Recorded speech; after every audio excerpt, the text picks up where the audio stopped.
Informasi terupdate hari ini, wadidaw. Wah.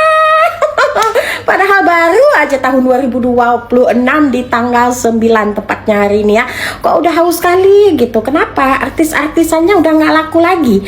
Alhasil harus mencari beberapa orang itu untuk apa? Untuk mendapatkan engagement. Demi engagement lo ini kau guide si Dutel Aku ini ya kak ya. Terus kau undang aku lagi. Nggak berlaku undangan kau kak. Aku kirain cuma ngopi-ngopi biasa. Ternyata kau buat penggiringan ya.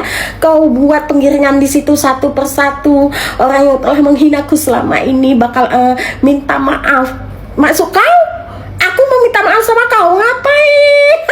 Ngapain aku minta maaf sama kau kak? Gak akan ya kakak. Gak akan aku minta maaf sama kau. Jadi jangan kayak gitulah kakak. Janganlah orang datang ke tempat kau itu padahal kau yang undang. Terus kau jadikan konten seolah-olah orang minta maaf sama kau.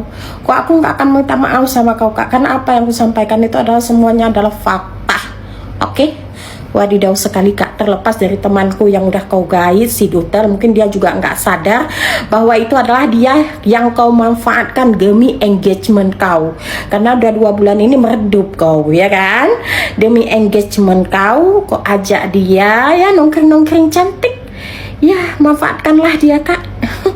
Kok aku udah lah kak, aku tolak tawaran kau ya untuk hari ini. Jadi jangan kau tanya lagi sama temanku itu si Miss Gossip mau nggak ngajak ngopi. Enggak, tak kirain ngapain. Ternyata buat konten kau ngapain. Enggak lah kak. Bye, say bye.